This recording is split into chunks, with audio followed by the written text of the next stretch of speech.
왕비님, 위험합니다. 도연이 몸을 던진 순간 옆에 있던 민석이 총탄에 맞아 쓰러졌다. 도연아, 왕비님은 무사하지? 민석의 마지막 말이 10년째 도연을 괴롭혔다. 상자 속 낡은 사진을 바라보며 도연의 손이 떨렸다. 아미나 왕비와 함께 찍은 그날의 기억.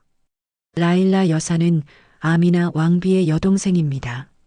이철민의 말에 도연의 심장이 멎을 것 같았다. 이번에는 아무도 잃지 않겠다. 도연이 10년 만에 다시 무기를 집어들었다. 감동은 나누면 더 커지죠. 이야기 전에 구독과 좋아요, 알림 설정까지 눌러주시면 매일 더 따뜻한 이야기로 찾아갈게요. 서울 용산구 이태원 뒷골목, 좁은 골목길 사이로 오토바이 엔진 소리가 울려 퍼집니다. 새벽 5시 대부분의 사람들이 잠들어 있는 시간에 김도연은 이미 하루를 시작하고 있었습니다. 35세의 그는 한식당 한울정에서 배달 일을 한 지 벌써 3년째였습니다. 매일 같은 시간, 같은 장소에서 시작되는 일상이지만 도연에게는 소중한 평화의 시간이었습니다. 오늘도 어김없이 배달용 오토바이 앞에 서서 하나하나 점검을 시작했습니다. 브레이크 상태 양호, 타이어 공기압 정상, 배달통 고정장치 확인 완료. 도연이 혼잣말로 중얼거리며 체크하는 모습은 마치 군대에서 장비 점검을 하는 것 같았습니다. 각 부품을 만져보고 소리를 들어보고 눈으로 확인하는 그의 손길에는 전문가다운 세심함이 배어 있었습니다. 국물이 새지 않게 비닐을 더 씌우는 그의 손놀림은 정말 예술이었습니다. 일반적인 배달원들과는 차원이 다른 정밀함과 속도였죠. 탕 종류는 이중 포장, 볶음류는 김이 차지 않게 통풍구를 만들고 냉면은 얼음이 녹지 않도록 특별한 보냉제를 사용했습니다. 마치 생명이 달린 중요한 물건을 다루는 듯한 신중함이 모든 동작에 배어 있었습니다. 도연아, 벌써 왔구나. 진짜 성실하다, 성실해. 한울정 주인 할머니가 가게 문을 열며 반갑게 인사했습니다. 70대 중반의 할머니는 도연을 친손자처럼 아껴주셨습니다. 우리 도연이가 온 뒤로 단골 손님이 훨씬 늘었어. 배달도 정확하고 음식도 따뜻하게 가져다 주고 말이야. 할머니의 말에는 진심 어린 고마움이 담겨 있었습니다. 도연은 언제나처럼 조용히 고개를 끄덕이고 따뜻한 미소를 지었습니다.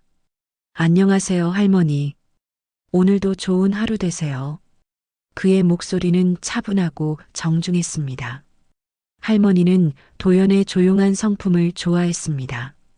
요즘 젊은 사람들처럼 떠들썩하지도 않고 항상 예의 바르게 어른을 대하는 모습이 마음에 들었거든요. 첫 배달 주문서를 받은 도연은 주소를 꼼꼼히 확인했습니다. 이태원 삼성아파트 102동 1205 김치찌개 2인분, 공기밥 추가. 주문 내용부터 배달 주소, 고객 연락처, 특별 요청 사항까지 놓치는 것 없이 체크했습니다. 이런 세심함은 단순히 성격의 문제가 아니었습니다. 그의 과거 경험에서 나온 습관이었죠. 아침 햇살이 골목길을 비추기 시작할 무렵 도연은 첫 배달을 위해 출발했습니다. 헬멧을 쓰고 오토바이에 올라탄 그의 모습에서는 묘한 카리스마가 느껴졌습니다. 평범한 배달원의 모습이었지만 뭔가 다른 무게감이 있었거든요. 특히 그의 앉는 자세와 핸들을 잡는 방식에서는 전문적인 훈련을 받은 사람의 모습이 엿보였습니다. 첫 번째 배달지로 향하는 길, 도연의 운전 실력은 정말 뛰어났습니다. 복잡한 이태원 골목길을 마치 자신의 집 앞마당처럼 자유자재로 다녔습니다. 교통 상황을 미리 파악해서 최적의 경로를 선택했고 신호 타이밍도 완벽하게 맞췄습니다. 다른 배달원들이 30분 걸리는 거리를 20분 만에 주파하는 것이 일상이었죠. 안녕하세요. 한울정 배달 왔습니다. 도연이 아파트 현관문을 두드리자 중년 여성이 나왔습니다.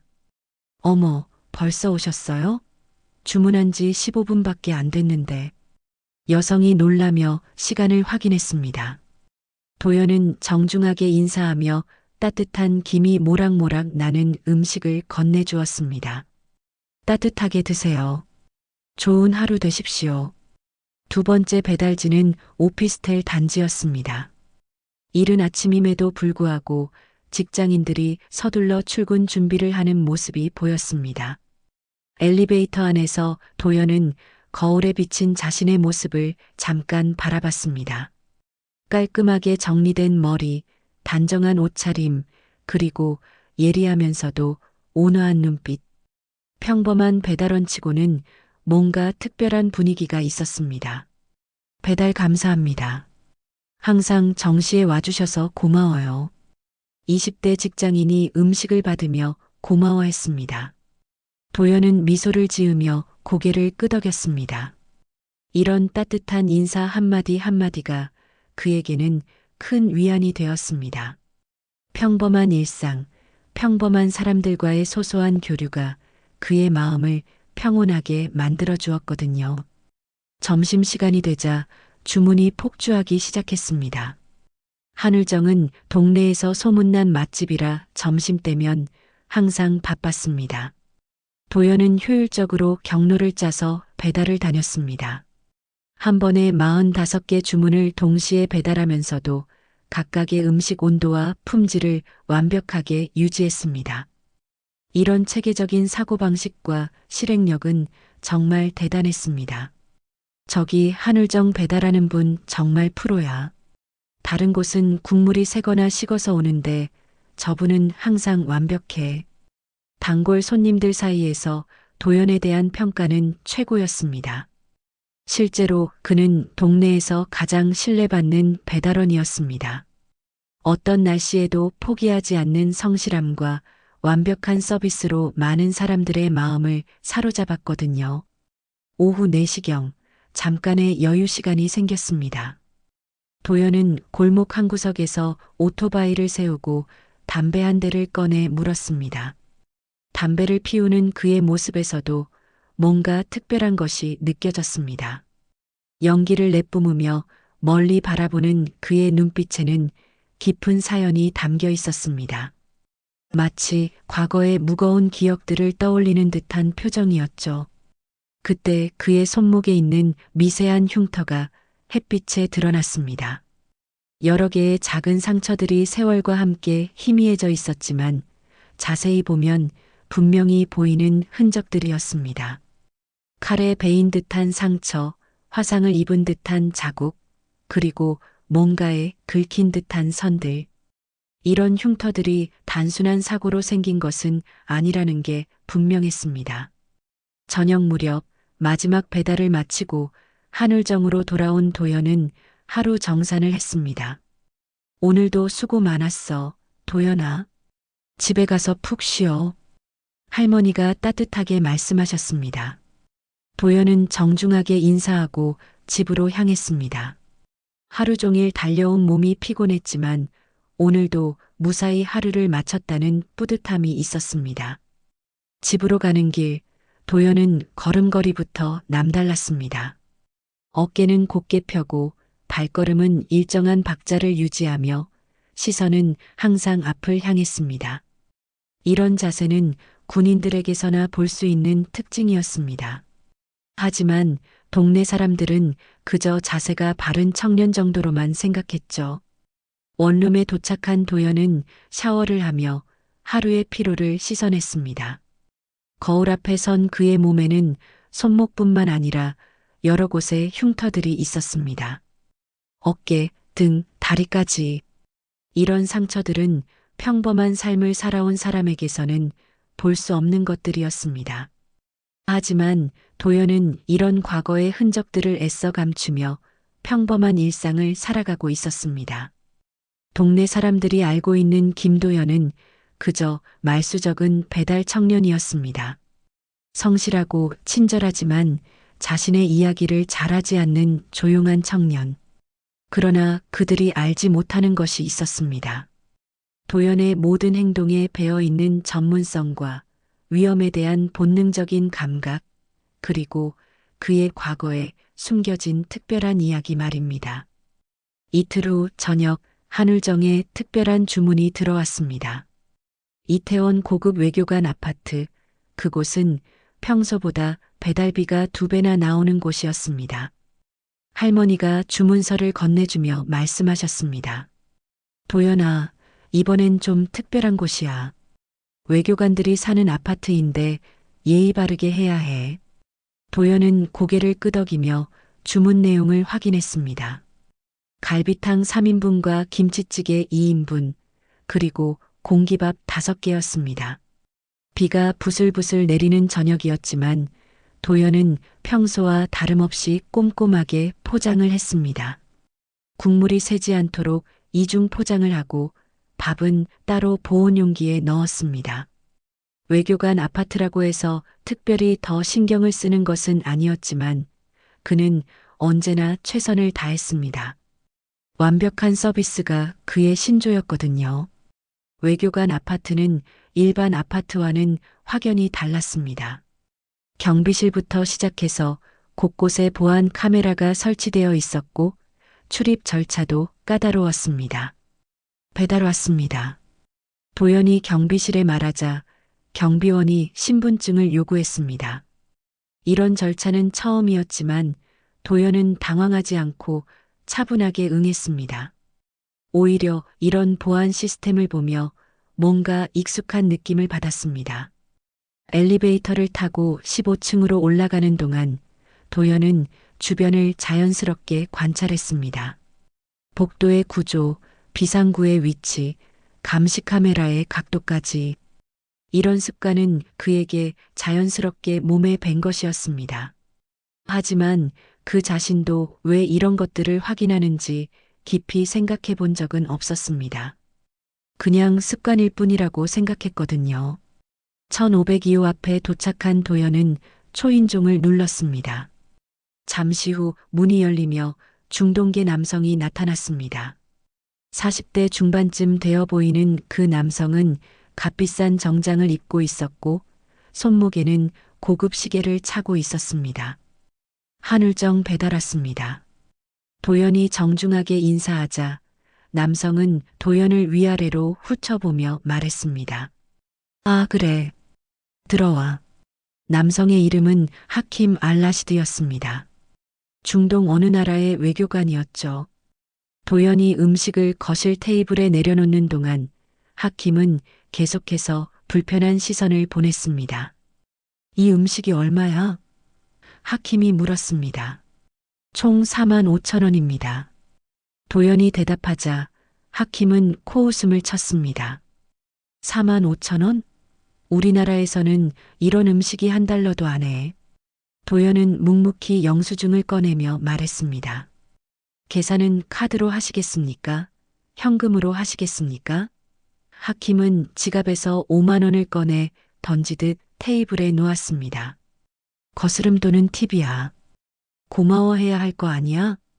그의 말투에는 명백한 무시와 오만함이 담겨 있었습니다. 도연은 여전히 차분한 표정을 유지하며 거스름 돈을 준비했습니다. 팁은 받지 않습니다. 정확히 계산해 드리겠습니다. 도연이 5,000원을 건네주자 하킴은 더욱 비웃었습니다.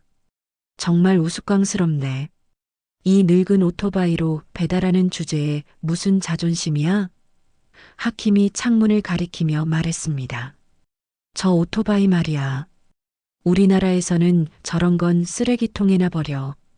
그런 걸로 어떻게 배달을 해? 도연의 눈빛이 순간 차갑게 변했습니다. 하지만 그는 감정을 드러내지 않았습니다. 대신 더욱 정중하게 말했습니다. 음식 맛있게 드시고 좋은 저녁 되세요. 하킴은 계속해서 비웃음을 보냈습니다. 한국 사람들은 정말 재미있어. 가난하면서도 자존심은 세다니까. 도연이 문을 향해 걸어가는 동안 하킴의 조롱은 계속되었습니다. 다음에 올 때는 좀 더 좋은 차로 와. 우리 동네 품격에 맞지 않아. 도연은 문 앞에서 잠시 멈춰섰습니다. 그의 주먹이 꽉 쥐어졌다가 다시 풀렸습니다. 하지만 그는 아무 말도 하지 않고 문을 열고 나갔습니다. 엘리베이터를 기다리는 동안 도연의 마음속에는 복잡한 감정이 일었습니다. 화가 났지만 동시에 냉정함을 잃지 않으려 노력했습니다. 이런 무례한 손님은 처음이 아니었지만 오늘의 하킴은 유독 도를 넘은 것 같았습니다. 특히 그의 오토바이를 모독하는 말은 참기 어려웠습니다. 그 오토바이는 도연에게 단순한 업무용 차량이 아니었거든요. 1층으로 내려오는 동안 도연은 깊은 숨을 쉬었습니다. 경비실을 지나면서 경비원이 수고하셨습니다라고 인사했지만 도연은 대충 고개만 끄덕이고 지나갔습니다. 평소 같으면 정중하게 인사를 돌려줬을 텐데 오늘은 그럴 기분이 아니었습니다. 하킴의 모욕적인 말들이 계속 머릿속을 맴돌았거든요. 오토바이에 올라탄 도연은 헬멧을 쓰면서 자신의 감정을 정리하려 했습니다. 그냥 무례한 손님일 뿐이야. 신경 쓸 필요 없어. 하지만 마음 한구석에서는 다른 생각이 들었습니다. 예전 같으면 저런 말을 들었을 때 가만히 있지 않았을 텐데. 하지만 지금의 도연은 평범한 배달원이었습니다. 평화로운 일상을 깨뜨리고 싶지 않았습니다. 한울정으로 돌아가는 길, 비가 더욱 세게 내리기 시작했습니다. 도연은 천천히 운전하며 마음을 진정시키려 했습니다. 하지만 하킴의 말들이 자꾸 떠올랐습니다. 이 늙은 오토바이, 쓰레기, 품격에 맞지 않아. 이런 말들이 계속 그의 마음을 자극했습니다. 왜 이렇게 신경이 쓰이는지 자신도 알 수 없었습니다. 한울정에 도착한 도연은 평소보다 조용했습니다. 할머니가 갔다 왔어? 라고 물어보셨지만 도연은 잘 다녀왔습니다 라고만 대답했습니다. 할머니는 도연의 표정이 평소와 다르다는 것을 느꼈지만 깊이 묻지는 않으셨습니다. 대신 따뜻한 차 한 잔을 건네주시며 고생 많았다고 말씀하셨습니다. 그날 밤 도연은 잠들기 전에 하킴의 얼굴을 떠올렸습니다. 그리고 이상하게도 그 얼굴이 계속 머릿속에서 맴돌았습니다. 단순한 무례한 손님으로 치부하기에는 뭔가 다른 느낌이 있었습니다. 마치 어디선가 본 듯한 기시감이 들었거든요. 하지만 그게 무엇인지는 분명하지 않았습니다. 도연은 베개에 머리를 대고 눈을 감았습니다. 내일도 평범한 하루가 시작될 것이고 오늘의 불쾌한 기억은 잊혀질 것이라고 생각했습니다. 하지만 그는 알지 못했습니다. 오늘의 만남이 그의 평화로운 일상을 완전히 바꿔놓을 시작점이 될 것이라는 사실을 말입니다. 사흘이 지난 새벽 1시, 도연은 잠들기 전 습관처럼 뉴스를 확인하고 있었습니다. 평소에는 그냥 넘어갔을 기사들이었지만 오늘은 하나의 속보가 그의 시선을 사로잡았습니다. 중동 대사관 외교관 가족, 서울 시내에서 무장괴한에 납치돼. 도연의 손이 멈췄습니다. 화면 속 사진에는 익숙한 얼굴이 있었습니다. 바로 며칠 전 자신을 모욕했던 하킴 알-라시드였습니다. 뉴스에 따르면 하킴의 부인과 15세 딸이 강남구 청담동에서 검은 벤에 의해 강제로 납치됐다고 했습니다. 사건은 어제 오후 6시경 발생했고 현재 경찰과 국정원이 수사에 착수했다고 보도됐습니다. 도연은 뉴스를 더 자세히 봤습니다. 피해자는 라일라 알-라시드 여사와 그의 딸 파티마 양으로 쇼핑을 마치고 집으로 돌아가던 중 괴한들에게 납치된 것으로 보입니다. 리포터의 목소리가 진지했습니다. 화면에는 블랙박스 영상이 나왔습니다. 한복판대로에서 검은 벤이 승용차를 들이받고 복면을 쓴 남자들이 차에서 두 명의 여성을 끌어내는 모습이 선명하게 찍혀 있었습니다. 도연은 스마트폰 화면을 더 가까이 가져다 봤습니다. 납치범들의 움직임이 예사롭지 않았습니다. 체계적이고 훈련된 듯한 동작, 주변 상황에 대한 완벽한 통제, 그리고 신속한 철수. 이들은 단순한 범죄자들이 아니었습니다. 전문적인 훈련을 받은 조직일 가능성이 높았습니다. 도연의 눈빛이 예리하게 변했습니다. 하킴 알 라시드 외교관은 현재 자국 정부와 한국 정부에 구조 요청을 했으며 범인들의 요구 사항은 아직 공개되지 않았습니다. 뉴스는 계속됐습니다. 도연은 하킴의 얼굴을 다시 봤습니다. 며칠 전 오만하고 무례했던 그 남자가 이제는 절망에 빠진 아버지의 모습으로 보였습니다. 복잡한 감정이 밀려왔습니다. 다음 날 저녁 한울정에서 평소처럼 배달 준비를 하고 있던 도연에게 낯선 남자가 찾아왔습니다. 50대 중반쯤 되어 보이는 그 남자는 정장을 입고 있었지만 어딘지 군인 냄새가 났습니다. 걸음걸이부터 시작해서 주변을 관찰하는 눈빛까지 도연과 비슷한 분위기를 풍겼습니다. 혹시 김도연 씨십니까? 네, 그런데 누구시죠? 도연이 경계심을 드러내며 물었습니다. 남자는 명함을 건네며 자신을 소개했습니다. 제 이름은 이철민입니다. 중동 알카심 왕국 대사관에서 보안 업무를 담당하고 있습니다. 명함을 받아본 도연의 얼굴에 미묘한 변화가 일어났습니다. 알카심 왕국이라는 이름이 뭔가 익숙했거든요. 이철민이 계속 말했습니다. 사실 저희가 도연 씨를 찾아온 것은 하킴 외교관 가족 납치 사건과 관련이 있습니다. 도연 씨가 며칠 전 하킴 외교관 집에 배달을 하셨다는 기록이 있더군요. 도연은 고개를 끄덕였습니다. 네, 맞습니다. 하지만 그게 이 사건과 무슨 관련이 있습니까? 직접적인 관련은 없습니다. 이철민이 주변을 둘러보며 말했습니다. 하지만 저희에게는 도연 씨의 도움이 절실히 필요합니다. 그가 가방에서 사진 한 장을 꺼냈습니다. 그 사진을 본 순간 도연의 심장이 멎을 것 같았습니다. 군복을 입은 젊은 도연의 모습이 있었고 그 옆에는 황금색 왕실 문장이 선명하게 보였습니다. 이 사진을 어디서 구하셨습니까? 도연의 목소리가 떨렸습니다. 이철민은 조용히 대답했습니다. 알카심 왕국 왕실 기록 보관소에서 가져왔습니다. 도연 씨, 당신은 10년 전 우리 왕국의 왕실 경호대 소속이었습니다. 그것도 최정예 부대인 골든 이글 팀의 일원이었죠. 도연은 사진을 바라보며 과거의 기억들이 물밀듯이 밀려오는 것을 느꼈습니다.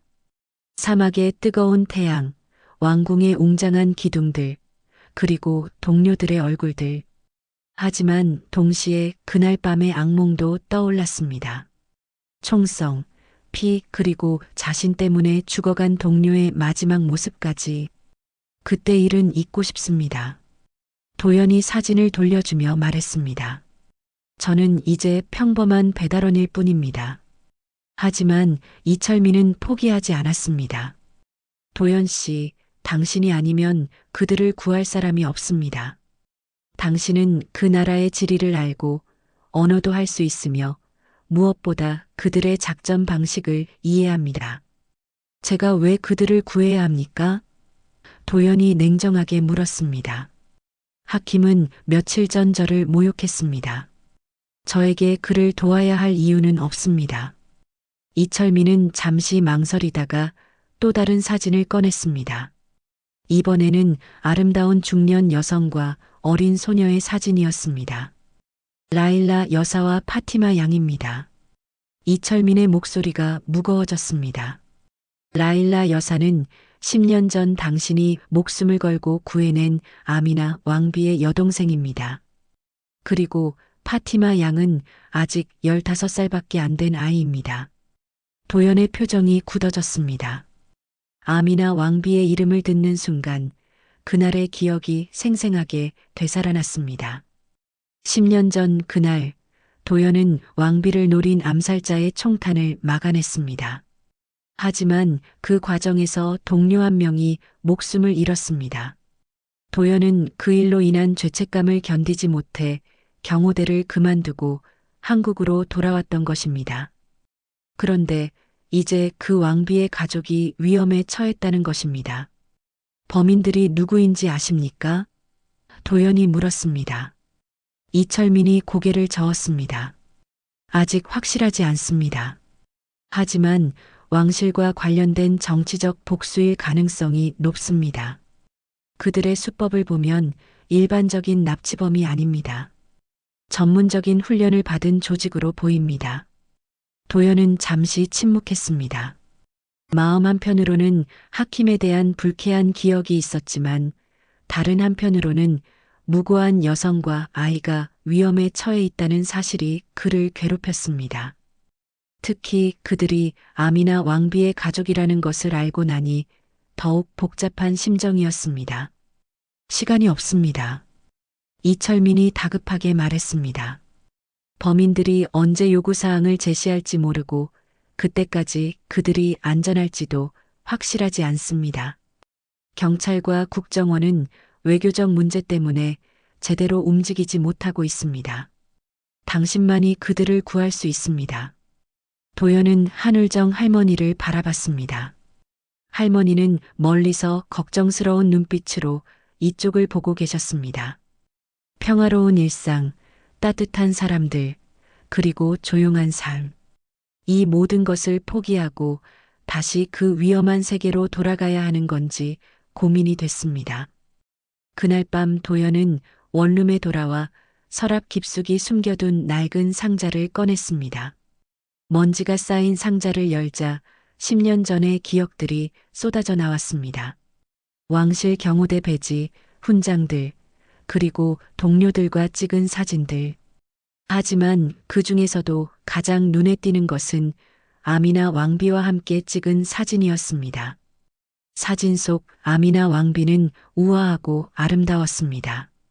그녀는 단순히 왕족이 아니라 백성들을 진심으로 사랑하는 지도자였습니다. 도연이 그녀를 지키기 위해 목숨을 걸었던 이유도 바로 그 때문이었습니다. 사진을 바라보며 도연은 그날의 기억을 떠올렸습니다. 왕비가 자선 행사를 마치고 궁전으로 돌아가던 길 갑자기 나타난 저격수의 총구가 그녀를 향했을 때의 그 순간을 왕비님 위험합니다. 도연이 몸을 던져 왕비를 보호했지만 그 순간 옆에 있던 동료 민석이 총탄에 맞아 쓰러졌습니다. 민석은 도연의 절친한 친구였고 함께 한국에서 건너온 동료였습니다. 도연아, 왕비님은 무사하지? 민석의 마지막 말이 아직도 귓가에 생생했습니다. 도연은 사진을 내려놓고 깊은 숨을 쉬었습니다. 그 일 이후 그는 더 이상 그 일을 계속할 수 없었습니다. 동료의 죽음에 대한 죄책감이 그를 짓눌렀고 결국 경호대를 그만두고 한국으로 돌아왔던 것입니다. 평범한 삶, 조용한 일상이 그가 원했던 전부였습니다. 하지만 이제 과거가 다시 그를 찾아온 것입니다. 다음 날 아침, 도연은 평소보다 일찍 한울정에 도착했습니다. 할머니가 놀라며 말씀하셨습니다. 도연아, 오늘 왜 이렇게 일찍 왔어? 얼굴도 안 좋아 보이는데 괜찮아? 도연은 억지로 미소를 지으며 대답했습니다. 네, 괜찮습니다. 그냥 잠이 안 와서요. 하지만 할머니의 걱정스러운 눈빛을 피할 수는 없었습니다. 배달을 나가는 길에 도연은 계속해서 이철민의 말을 되뇌었습니다. 당신이 아니면 그들을 구할 사람이 없습니다. 정말 그럴까요? 경찰도 있고 국정원도 있는데 왜 꼭 자신이어야 할까요? 하지만 마음 한구석에서는 이미 답을 알고 있었습니다. 그들은 외교적 절차와 정치적 고려사항 때문에 제대로 움직일 수 없을 것입니다. 점심시간 도연은 뉴스를 다시 확인했습니다. 납치 사건에 대한 후속 보도가 나오고 있었지만 진전된 내용은 없었습니다. 오히려 수사진 난항 단서 부족이라는 표현들만 눈에 띄었습니다. 48시간이 지났지만 범인들로부터 아무런 연락도 없었다고 했습니다. 이상했습니다. 일반적인 납치 사건이라면 벌써 몸값 요구나 정치적 요구사항이 나왔을 텐데 말입니다. 그때 도연의 스마트폰이 울렸습니다. 이철민이었습니다. 도연 씨 만날 수 있을까요? 새로운 정보가 들어왔습니다. 도연은 잠시 망설였지만 결국 만나기로 했습니다. 1시간 후 이태원의 한 조용한 카페에서 두 사람이 마주 앉았습니다. 범인들이 누구인지 알아냈습니다. 이철민이 조용히 말했습니다. 알카심 왕국의 반정부 조직 검은매입니다. 10년 전 아미나 왕비 암살 미수 사건도 이들의 소행이었습니다. 도연의 표정이 굳어졌습니다. 검은매라는 이름을 들으니 그날의 기억이 더욱 선명해졌습니다. 그들의 목적은 무엇입니까? 도연이 물었습니다. 이철민이 태블릿을 꺼내 자료를 보여주었습니다. 왕실에 대한 복수입니다. 특히 아미나 왕비를 보호했던 경호대원들을 하나씩 제거하는 것이 그들의 계획인 것 같습니다. 이미 다른 경호대원 2명이 작년에 의문사했습니다. 도연의 등에 차가운 기운이 흘렀습니다. 그렇다면 이번 납치 사건도 단순히 하킴의 가족을 인질로 잡은 것이 아니라 자신을 끌어내기 위한 미끼였을 가능성이 높았습니다. 그들이 저를 노리고 있다는 말씀입니까? 이철민이 고개를 끄덕였습니다. 그럴 가능성이 높습니다. 라일라 여사와 파티마 양은 미끼일 뿐입니다. 그렇다면 더욱 위험하지 않습니까? 저를 함정에 빠뜨리려는 계획일 텐데요. 도연이 말했습니다. 이철민이 진지한 표정으로 대답했습니다. 맞습니다. 하지만 그렇다고 해서 무고한 사람들을 포기할 수는 없습니다. 게다가 도연 씨라면 그들의 함정을 역이용할 수도 있을 것입니다. 도연은 커피잔을 들고 깊은 생각에 잠겼습니다. 만약 정말로 검은매가 자신을 노리고 있다면 언젠가는 맞서야 할 운명이었을지도 모릅니다. 평범한 배달원으로 숨어 살아도 그들은 결국 자신을 찾아낼 테니까요. 그렇다면 차라리 먼저 나서는 것이 나을 수도 있었습니다. 만약 제가 도우기로 한다면 어떤 지원을 받을 수 있습니까? 도연이 물었습니다. 이철민의 눈빛이 밝아졌습니다. 왕실에서 모든 지원을 아끼지 않겠다고 했습니다. 장비, 정보, 인력까지. 그리고 성공하면 상당한 보상도 약속했습니다. 하지만 도연에게는 돈이 중요하지 않았습니다. 시간은 얼마나 됩니까? 도연이 물었습니다. 72시간 안에 구출하지 못하면 그들이 위험해질 수 있습니다. 이철민이 시계를 보며 말했습니다. 이미 하루가 넘게 지났습니다. 시간이 많지 않습니다. 도연은 마지막으로 한 가지를 확인했습니다. 혹시 민석이 가족들은 어떻게 지내고 계십니까? 이철민이 놀란 표정을 지었습니다. 민석 씨 말씀이시군요. 그분의 부모님께서는 아들이 왕실을 지키다가 영웅적으로 희생됐다고 들으셨습니다. 지금도 왕실에서 생활비를 지원해드리고 있습니다. 도연의 마음이 조금 놓였습니다. 적어도 민석의 가족들은 잘 지내고 있다는 것을 알 수 있었거든요. 카페를 나서기 전 도연은 마지막으로 말했습니다. 하루만 시간을 주세요. 내일 아침에 답을 드리겠습니다. 이철민이 고개를 끄덕였습니다. 알겠습니다. 하지만 너무 오래 고민하지는 마세요. 매 시간이 그들에게는 생사가 걸린 문제니까요.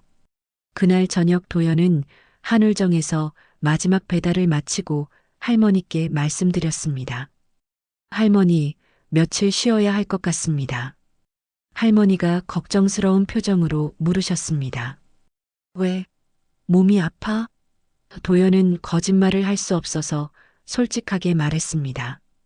예전 일 때문에 정리해야 할 일이 생겼습니다. 할머니는 도연의 진지한 표정을 보시고 더 이상 묻지 않으셨습니다. 대신 따뜻하게 말씀하셨습니다. 그래, 필요한 일이라면 어쩔 수 없지. 하지만 조심해야 해. 내가 기다리고 있으니까 꼭 돌아와야 해. 도연은 할머니의 손을 잡고 말했습니다. 네, 꼭 돌아오겠습니다. 그날 밤 도연은 결심을 굳혔습니다. 더 이상 도망칠 수는 없었습니다. 검은 매가 자신을 노리고 있다면 언젠가는 맞서야 할 운명이었고 무고한 사람들이 위험에 처한 지금이 바로 그때였습니다. 새벽 5시 도연은 이철민에게 전화를 걸었습니다. 돕겠습니다. 언제 시작할까요? 이철민의 안도하는 목소리가 들렸습니다. 감사합니다. 지금 당장 시작해야 합니다. 1시간 후에 용산구 대사관 근처 안전가옥에서 만납시다. 도연은 샤워를 하고 옷을 갈아입었습니다. 평소에 배달원 복장이 아닌 검은색 바지와 어두운 색깔의 긴팔 셔츠를 선택했습니다. 마치 예전의 자신으로 돌아가는 기분이었습니다. 안전가옥은 평범한 오피스텔 건물 안에 있었습니다. 하지만 안으로 들어가니 완전히 다른 세계였습니다. 각종 통신 장비와 컴퓨터, 그리고 벽면에 붙어 있는 서울 지도와 사진들. 이철민 외에도 2명의 남자가 더 있었습니다. 소개하겠습니다. 이쪽은 정보 분석 전문가 박상호 씨이고 저쪽은 통신 담당 최민수 씨입니다. 박상호가 도연에게 파일을 건네주었습니다. 지금까지 수집한 모든 정보입니다. 범인들의 이동 경로, 사용한 차량, 그리고 추정되는 은신처까지. 도연은 파일을 꼼꼼히 살펴봤습니다. 범인들은 정말로 전문적이었습니다. 감시마케라 사각지대를 완벽하게 피해 다녔고 차량도 여러 번 바꿔가며 추적을 따돌렸습니다. 마지막으로 포착된 위치가 어디입니까? 도연이 물었습니다. 최민수가 지도를 가리키며 답했습니다. 경기도 파주시 외곽입니다. 폐공장 지대인데 사람의 접근이 어려운 곳입니다. 도연은 그 지역을 자세히 봤습니다. 지형이 복잡하고 은신하기 좋은 곳이었습니다. 하지만 동시에 포위하기도 쉬운 곳이었죠. 범인이 몇 명인지 파악됐습니까? 도연이 또 물었습니다. 박상호가 답했습니다. 최소 5명에서 최대 8명으로 추정됩니다. 모두 중동 출신으로 보이며 전문적인 군사 훈련을 받은 것으로 판단됩니다. 도연은 고개를 끄덕였습니다. 숫자상으로는 불리했지만 지형을 활용하면 충분히 상대할 수 있었습니다. 그때 이철민이 또 다른 상자를 가져왔습니다. 왕실에서 보내온 장비입니다. 상자를 열어보니 도연에게 익숙한 물건들이 들어 있었습니다. 야간 투시경, 무전기, 방탄조끼, 그리고 권총. 모두 최신식 장비들이었습니다. 도연은 권총을 들어 무게와 균형을 확인했습니다. 10년 만에 다시 잡는 무기였지만 손에 딱 맞았습니다. 혼자 가시는 겁니까? 최민수가 걱정스럽게 물었습니다. 도연이 고개를 저었습니다. 아닙니다. 도움이 필요합니다. 혹시 연락할 수 있는 옛 동료들이 있습니까? 이철민이 미소를 지었습니다. 이미 준비했습니다. 김진우 씨와 이동혁 씨가 오고 있습니다. 둘 다 도연 씨와 함께 왕실 경호대에 있었던 분들입니다. 30분 후 2명의 남자가 안전가옥에 도착했습니다. 김진우는 40대 초반의 건장한 체격이었고 이동혁은 30대 후반의 날렵한 인상이었습니다. 도연을 보자마자 진우가 반갑게 인사했습니다. 도연아, 정말 오랜만이다. 그동안 어떻게 지냈어? 동혁도 웃으며 말했습니다. 배달 일을 한다고 들었는데 정말 평범하게 살고 있었구나. 하지만 반가운 재회도 잠깐이었습니다. 상황이 급했기 때문입니다. 도연이 현재 상황을 설명하자 두 사람의 표정이 진지해졌습니다. 검은 매라고? 그놈들이 아직도 설치고 있었구나. 진우가 주먹을 쥐었습니다. 민석이 복수도 할 겸해서 이번에는 확실히 끝장내자. 동혁도 동의했습니다. 작전 계획을 세우기 시작했습니다. 도연이 지도를 보며 설명했습니다. 정면 공격은 위험합니다. 인질들이 다칠 수 있어요. 우리가 침투해서 은밀하게 구출해야 합니다. 진우가 물었습니다. 어떻게 접근할 거야? 도연이 손가락으로 경로를 그어가며 답했습니다. 서쪽에서 접근해서 건물을 포위하고 제가 먼저 들어가서 인질들의 위치를 파악하겠습니다. 너무 위험해. 동혁이 걱정했습니다. 함정일 가능성이 높다고 했잖아. 도연이 고개를 끄덕였습니다. 맞습니다. 하지만 그렇기 때문에 더욱 조심스럽게 접근해야 합니다. 그리고 만약 정말 함정이라면 저를 잡으려고 할 테니 인질들을 해치지는 않을 겁니다. 박상우가 최신 정보를 가져왔습니다. 방금 전 위성 사진을 분석했는데 건물 주변에 경비가 2명씩 배치되어 있습니다. 그리고 건물 안에도 최소 3명은 있는 것으로 보입니다. 도연은 사진을 자세히 봤습니다. 건물의 구조와 주변 지형을 머릿속에 입력했습니다. 언제 출발할까? 진우가 물었습니다. 도연이 시계를 확인했습니다. 저녁 9시에 출발해서 밤 11시경 현장에 도착하겠습니다. 야간에 움직이는 것이 유리할 겁니다. 이철민이 걱정스럽게 말했습니다. 너무 급하게 진행하는 것 아닙니까? 좀 더 준비 시간이 필요하지 않을까요? 시간이 없습니다. 도연이 단호하게 말했습니다. 이미 48시간이 넘게 지났어요. 더 늦으면 정말 위험해질 수 있습니다. 그리고 마음 한구석에서는 다른 생각도 있었습니다. 너무 오래 고민하면 용기가 없어질 것 같았거든요. 10년 만에 다시 위험한 임무에 나서는 것이니까요. 장비를 점검하고 작전을 최종 확인한 후 세 사람은 각자 준비를 마쳤습니다. 도연은 방탄조끼를 입고 무기를 확인했습니다. 손에 잡히는 감각이 예전과 똑같았습니다. 마치 자전거 타는 법을 잊지 않는 것처럼 몸이 기억하고 있었습니다. 출발하기 전 도연은 한울정 할머니에게 문자를 보냈습니다. 할머니, 일이 좀 오래 걸릴 것 같습니다. 걱정하지 마시고 기다려주세요. 꼭 돌아오겠습니다. 할머니에게서 바로 답장이 왔습니다. 조심하고 무리하지 말아라. 기다릴게. 저녁 9시 세 사람은 검은색 차에 올라타고 장소로 향했습니다. 차 안의 분위기는 무거웠지만 동시에 긴장감이 감돌았습니다. 진우가 운전을 하고 동혁이 조수석에 앉았으며 도연은 뒷좌석에서 마지막 점검을 했습니다. 10년 전의 팀워크가 다시 살아나는 것 같았습니다. 도연아, 혹시 긴장되니? 동혁이 농담조로 물었습니다. 도연이 미소를 지으며 답했습니다. 조금은요. 하지만 해야 할 일이니까요. 진우가 백미러로 도연을 보며 말했습니다. 우리가 함께 있으니까 걱정하지 마. 예전처럼 해내자. 도연은 고개를 끄덕였습니다. 혼자가 아니라는 사실이 큰 위안이 되었습니다. 파주 외곽으로 향하는 고속도로에서 도연은 창밖을 바라봤습니다. 어둠 속으로 달려가는 기분이었습니다.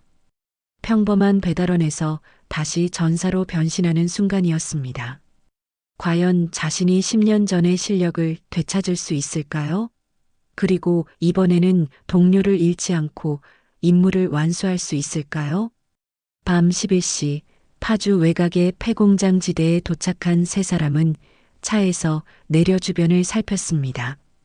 적막한 밤 공기와 함께 차가운 바람이 불어왔습니다.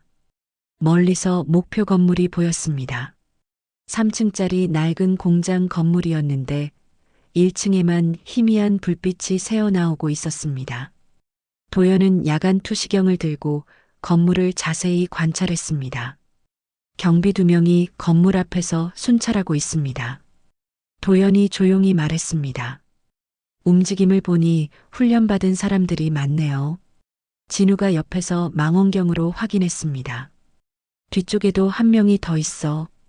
총 3명이 외부 경비를 서고 있는 것 같아. 동혁이 지도를 보며 침투 경로를 다시 확인했습니다. 계획대로 서쪽에서 접근하겠습니다.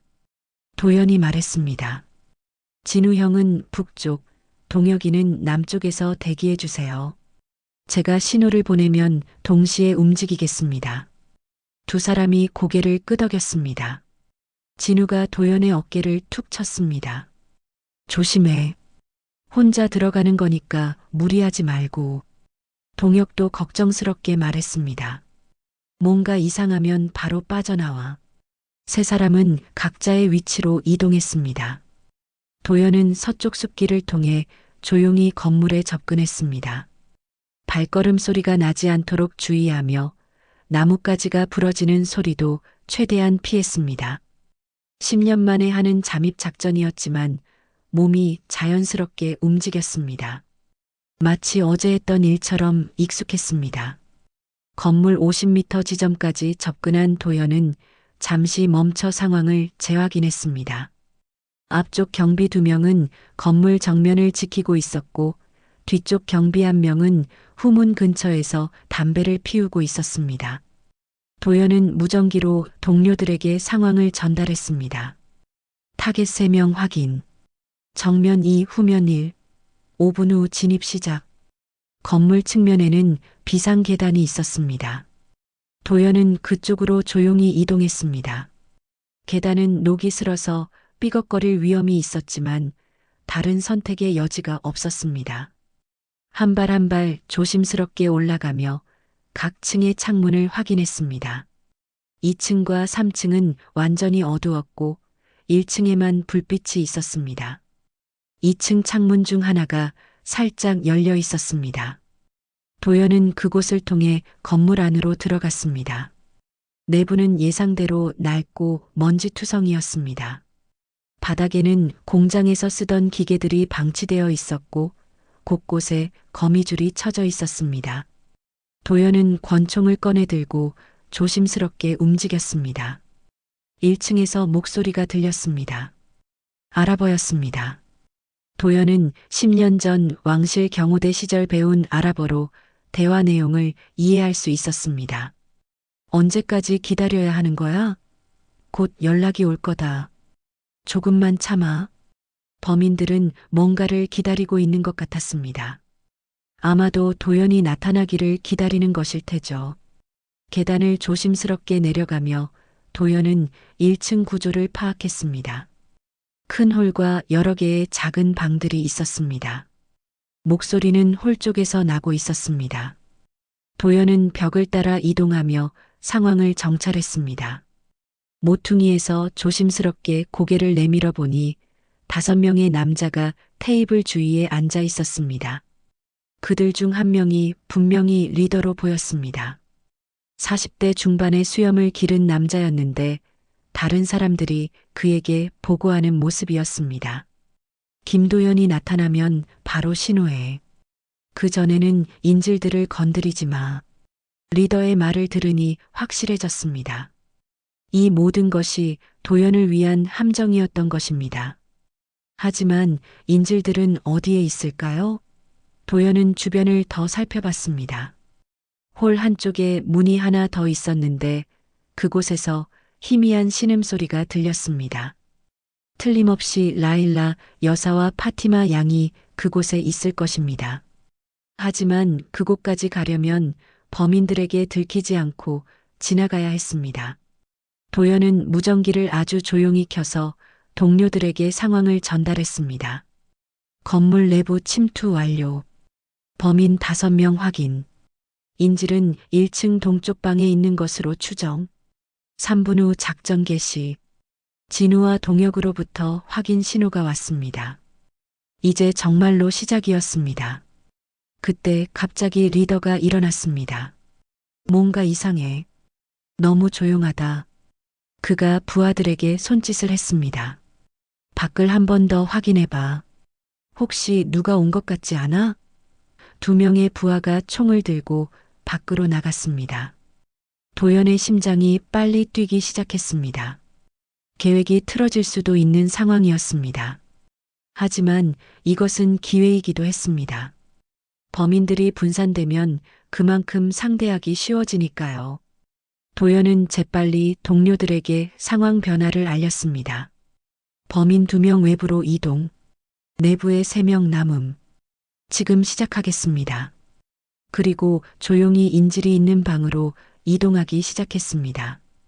벽을 따라 이동하던 도연은 갑자기 발밑에서 딸깍 소리를 들었습니다. 빈 캔이었습니다. 순간 홀에 있던 범인들의 시선이 이쪽으로 향했습니다. 누구야?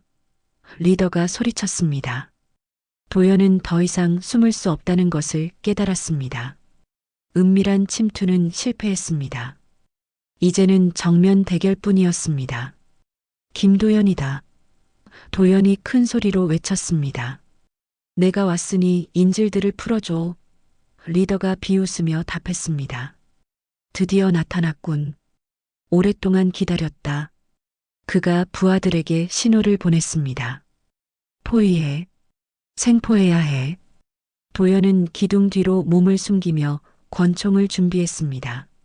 총성이 울리기 시작했습니다. 도연은 기둥을 방패 삼아 응사했습니다. 10년 만에 다시 잡는 총이었지만 손은 여전히 정확했습니다. 첫 발로 범인 중 1명의 어깨를 맞췄습니다. 치명상은 아니었지만 그 남자는 총을 떨어뜨리고 비명을 질렀습니다. 그때 외부에서도 총성이 들려왔습니다. 진우와 동혁이 외부 경비들과 교전을 시작한 것입니다. 건물 전체가 전쟁터가 되었습니다. 도연은 인질들을 구하기 위해 계속 전진해야 했습니다. 하지만 리더와 남은 부하가 그를 막고 서 있었습니다. 항복해, 김도연. 리더가 소리쳤습니다. 내가 얌전히 나오면 인질들은 해치지 않겠다. 하지만 도연은 그들의 말을 믿을 수 없었습니다. 검은 매는 약속을 지키는 조직이 아니었거든요. 도연은 다른 기둥으로 이동하며 인질이 있는 방에 더 가까이 다가갔습니다. 라일라 여사. 도연이 큰 소리로 불렀습니다. 들리시면 대답해 주세요. 잠시 후 희미한 목소리가 들렸습니다. 여기 있어요. 여성의 목소리였습니다. 틀림없이 라일라 여사였습니다. 도연은 안도감과 함께 더욱 결의를 다졌습니다. 반드시 그들을 구해내야 했습니다. 총성이 멈춘 순간 건물 안은 으스스한 정적에 휩싸였습니다. 도연은 기둥 뒤에서 숨을 고르며 상황을 파악했습니다. 한 명의 범인은 어깨에 총상을 입고 쓰러져 있었고 리더와 나머지 한 명은 여전히 인질이 있는 방 앞을 지키고 서 있었습니다. 외부에서는 진우와 동혁의 목소리가 들렸습니다. 도연아, 외부는 정리됐어. 좋습니다. 도연이 대답했습니다. 이제 내부의 적들만 남았습니다. 하지만 가장 위험한 순간이기도 했습니다. 범인들이 절망적인 상황에 몰리면 인질들을 해칠 수도 있었거든요. 도연은 신중하게 접근해야 했습니다. 리더와 대화를 시도해 봐야겠어. 마음속으로 중얼거리며 큰 소리로 말했습니다. 들어봐, 이미 끝났다. 도연이 외쳤습니다. 외부 경비들은 모두 무력화됐어. 이제 너희만 남았다. 현명하게 생각해봐. 리더가 비웃으며 답했습니다. 끝났다고? 아직 시작도 안 했어. 그가 부하에게 뭔가 지시했습니다.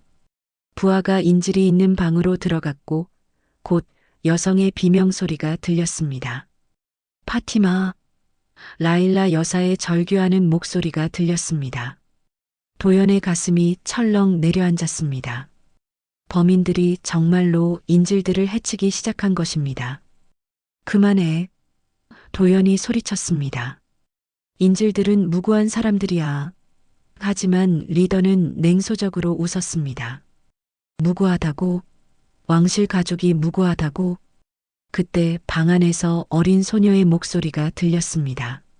엄마, 무서워. 파티마의 떨리는 목소리였습니다. 도연은 더 이상 망설일 수 없었습니다. 10년 전 민석을 잃었을 때의 기억이 되살아났습니다. 이번에는 절대로 무고한 사람들을 잃을 수 없었습니다. 도연은 깊은 숨을 쉬고 결심을 굳혔습니다. 마지막 경고다. 도연이 단호하게 말했습니다. 인질들을 풀어주면 너희를 살려주겠다. 하지만 그들을 해치면 리더가 대답했습니다. 그러면 뭘 할 건데? 우리는 이미 각오하고 왔어.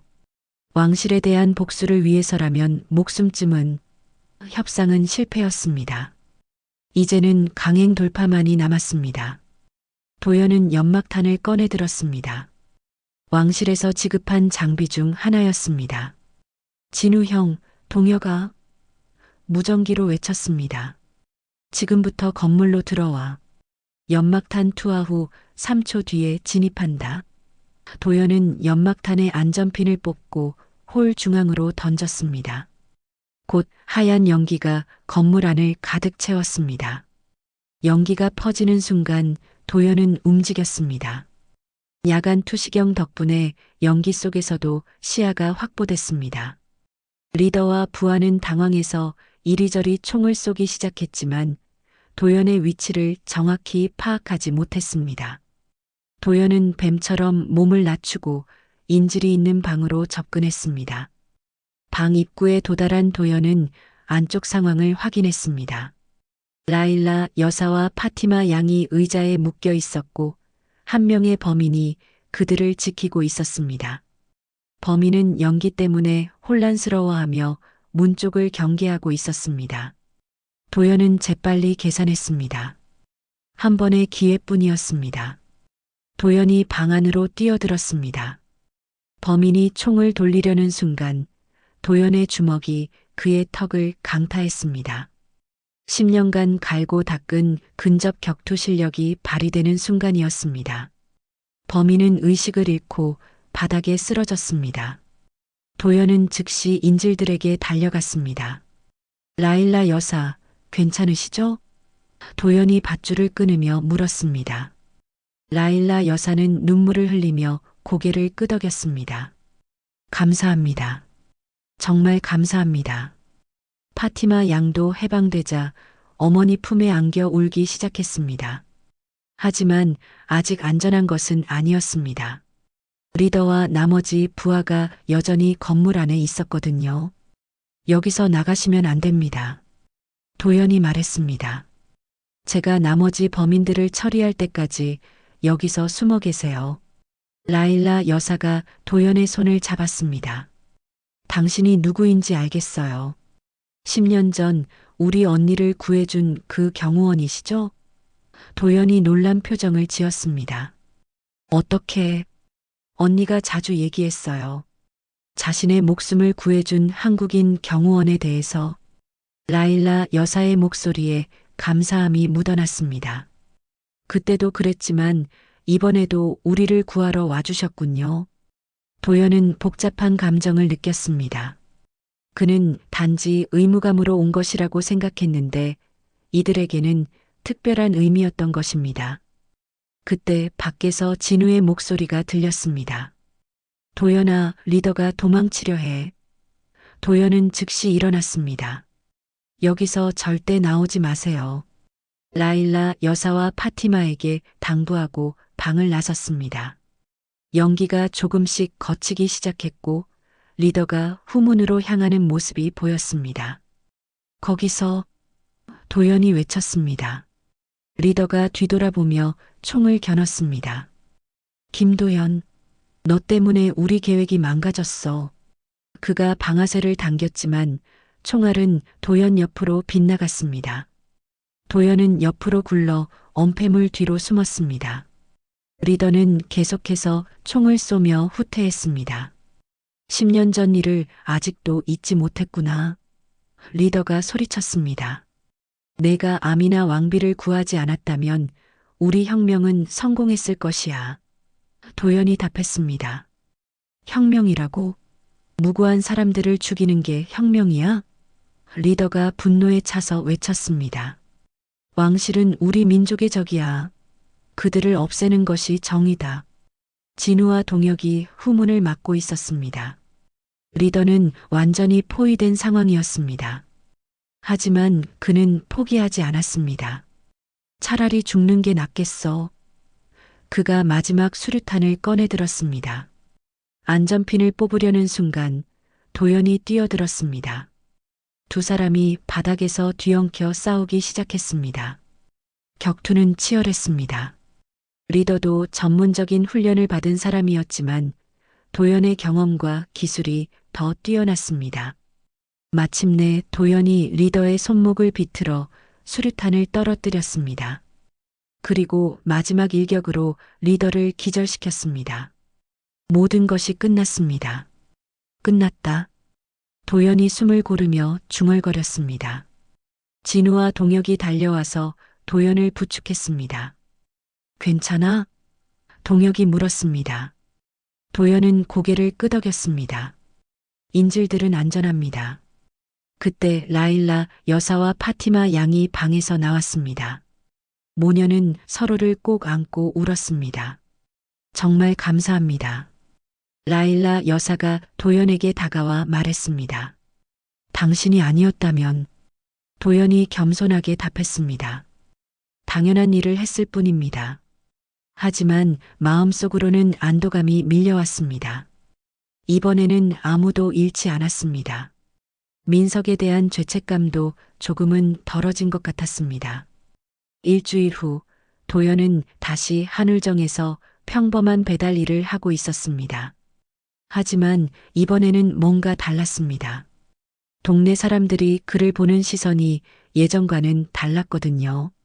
뉴스에서 외교관 가족 구출 작전이 대대적으로 보도됐지만 도연의 이름은 공개되지 않았습니다. 하지만 묘하게도 사람들은 그가 뭔가 특별한 일을 했다는 것을 눈치채고 있었습니다. 도연아, 며칠 쉬더니 얼굴이 좀 달라 보인다.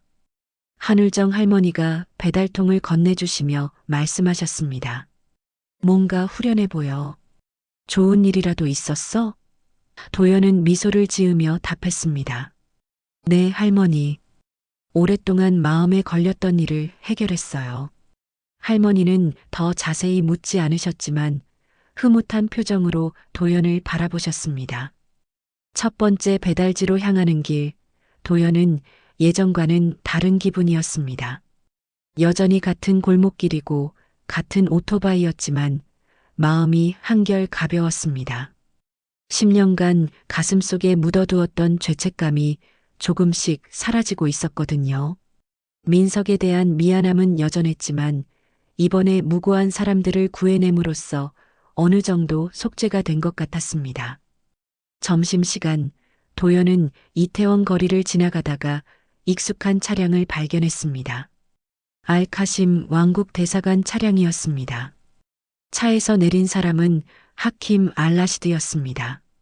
일주일 전 무례했던 그 외교관이었지만 지금의 그는 완전히 다른 사람 같았습니다. 얼굴에는 깊은 감사의 표정이 드러나 있었습니다. 하킴이 도연을 발견하고 다가왔습니다.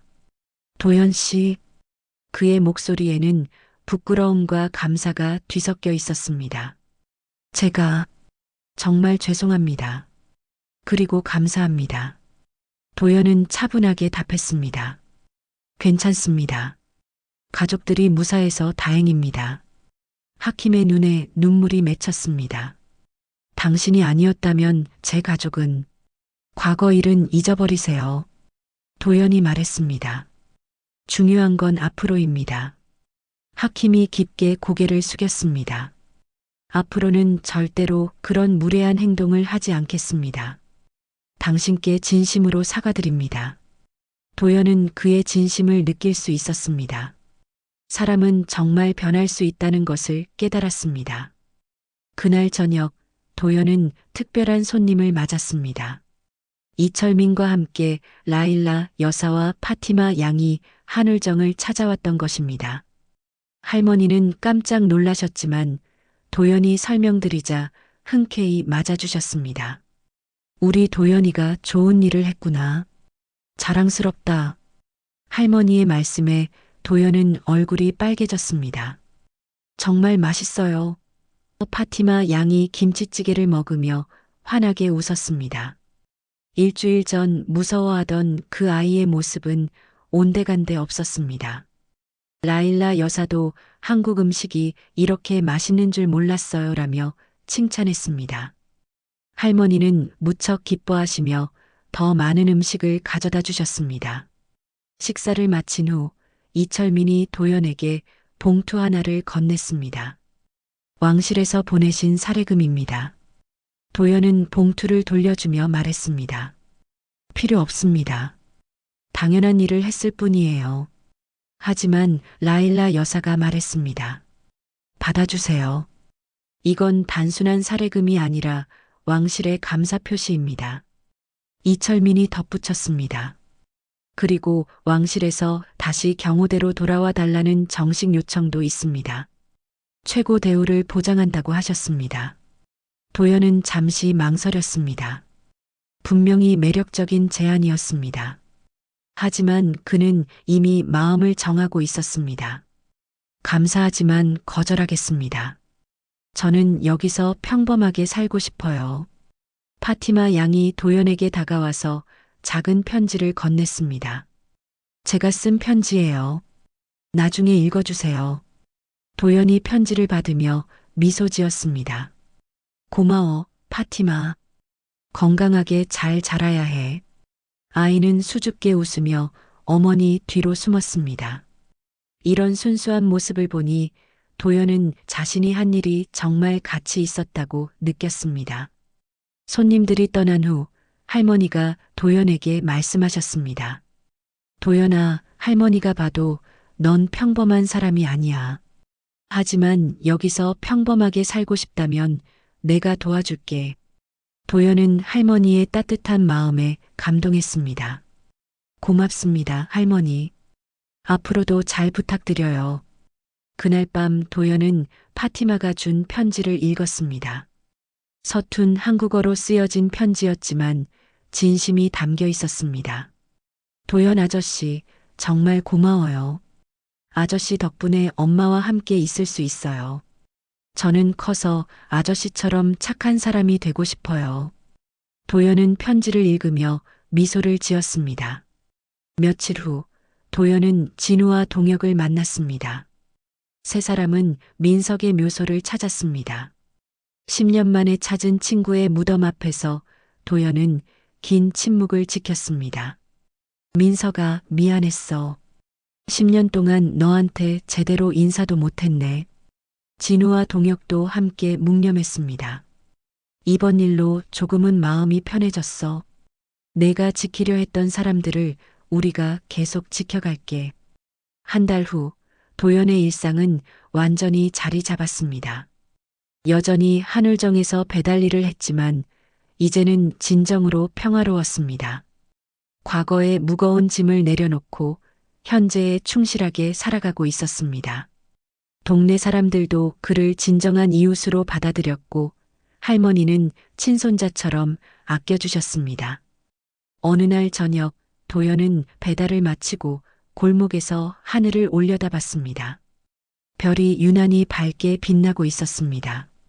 10년 전 그날 밤 민석이 마지막으로 본 하늘도 이랬을까요? 도연은 마음속으로 친구에게 말했습니다. 민석아, 이제 정말 평온해졌어. 너도 편히 쉬어. 그때 누군가 도연을 불렀습니다. 도연 씨, 돌아보니 파티마 양이었습니다. 어머니와 함께 한국어 공부를 하러 오는 길이었습니다. 안녕하세요. 아이가 밝게 인사했습니다. 도연은 따뜻하게 답했습니다. 안녕, 파티마. 한국어 공부 열심히 해? 아이가 자랑스럽게 답했습니다.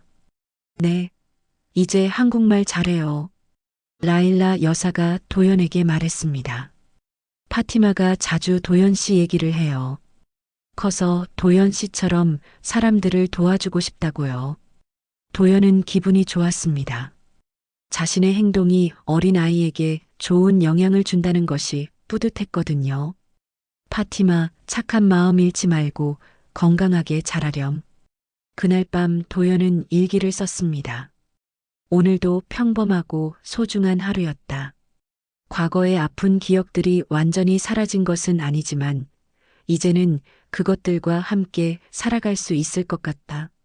민석이 꿈꿨던 평화로운 세상에서 나는 작은 역할이나마 하고 있다. 내일도 좋은 하루가 되길. 하늘정의 배달원 김도현, 35세. 그는 다시 평범한 일상으로 돌아갔습니다. 하지만 이제 그의 평범함에는 특별한 의미가 담겨 있었습니다. 과거를 극복하고 자신의 길을 찾은 한 남자의 이야기, 그리고 그 길 위에서 만난 소중한 사람들과의 따뜻한 인연. 이것이 진정한 영웅의 모습이었습니다. 당신의 하루에 작은 감동이 되었다면 구독과 좋아요로 함께 걸어주세요. 다음 이야기도 따뜻하게 준비해 두겠습니다.